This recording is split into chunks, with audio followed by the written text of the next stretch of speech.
Sun was born to a family of poor farmers in Jiangshan in the southern China province of Guangdong. In 1987, his brother Sun Mei, who had earlier emerged to Hawaii as a laborer, brought him to Honolulu. He was a student at a British missionary for 3 years and later went to an American high school, Oahu College, for another year. He came into contact with Western influence because his brother objected to his penchant for Christianity. Yixian returned to his native village in 1883 and went to study at the Diohashin home in Hong Kong. Later that year, he was baptized by an American missionary.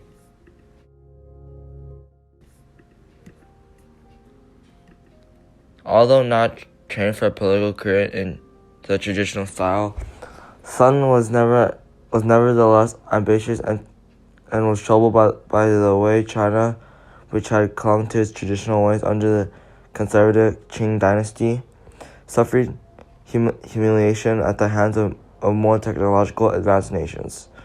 Forsaking his medical practice in Guangzhou, he went forth in 1894 to seek political fortunes. In a long letter to Li Hongzhang, Governor-General of Chile, now Hebei province, he set forth his ideas of how China could gain strength, but all he received from Li was a perfectly functioning endorsement of the scheme for an agricultural silvicultural association. With that reference, Sun went to Hawaii in October 1894 and founded an organization called the Revived China Society, which became the forerunner of the secret revolutionary group Sun later headed.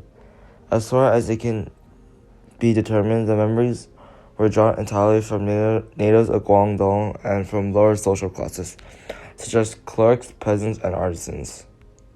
Sun Yat-sen died on March 12, 1925. Sun Yat-sen was the first great leader.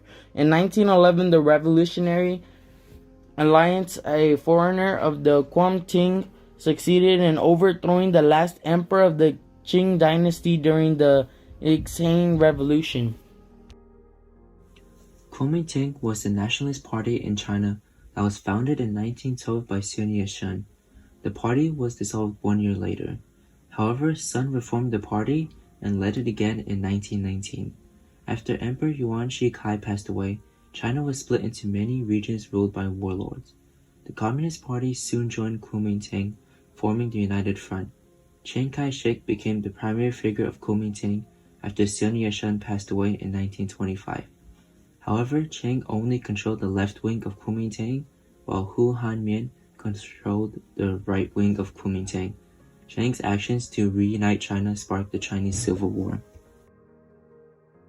The three principles are often translated into and summarized as nationalism, democracy, and the livelihood of the people. The principle of Minju is commonly rendered as nationalism, literally populism or rule government of the people. Minju clearly describing a nation rather than a group of persons united by a purpose, hence the commonly used and rather accurate translation nationalism. By this, Sun meant independence from imperialist domination. To achieve this, he believed that China must develop a China nationalism, Zhonghua Minju, as opposed to an ethnic nationalism, so as to unite all of the different ethnicities of China, mainly composed by the five major groups of Han, Mongols, Tibetans, Manchus, and the Muslims, which together are symbolized by the five-color flag of the First Republic. This sense of nationalism is different from the ideal of ethnocentrism, which equates to the same meaning of nationalism in Chinese language. To achieve this, he believed that China must develop a national conscience so as to unite the Han in the face of imperialist aggression. He argued that Minju, which can be translated as people, nationality, or race, were defined by sharing common blood, livelihood, religion, language, and customs. The principle of Mingjun is usually translated democracy, literally, or government by the T, the people, power, he people, to Sun, It represents Western constitutional government. He divided the political life of his ideal for China into two sets of power: the power of politics and the power of governmency. The power of politics are the people to express their political wish to similar to those vested in the civilianry or the parliaments of other countries, and is represented by the National Assembly. There are four of these powers: election, recall, initiative, and referendum. These are equal to the civil right. Power of governmency or the power of the administration. Here to expand the European American constitutional theory of a three-branch government and a system to check a balance by incorruption, traditional Chinese administrative tradition to create a government of five branches: the legislative yuan, the executive yuan, and the judicial yuan came from the monarchy, though the control yuan and the expansion yuan came from China tradition. Yuan was the first indeed as a branch of governmency, not strictly equally to the national parliaments. The principle of Menxing is translated as government for the people. The concept can be understood as social welfare and as a direct criticism of the inadequacies of capitalism. Sun was influenced by the American thinker Henry George.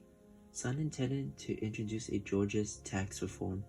The land tax in Taiwan is a legacy. Sun said that land value tax was the only means of supporting the government in an infinitely reasonable and adequately distributed tax, and on it we will found our new system.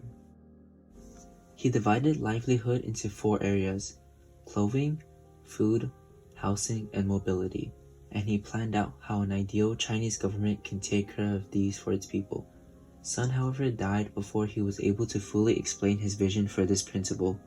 It has been the subject of much debate between the Chinese nationalist and communist parties, with the latter suggesting that Sun supported socialism. The issue of China entry into World War I now figures into the domestic debates as a way of eliciting foreign support for one's own position of power. Domestic and foreign policy therefore can hardly be separated. Other far-reaching social development in China were affected by the World War as well. The result of conflict seemed to have a catalytic effect on the formation of proletariat and the nation, bourgeoisie, and the political intelligentsia.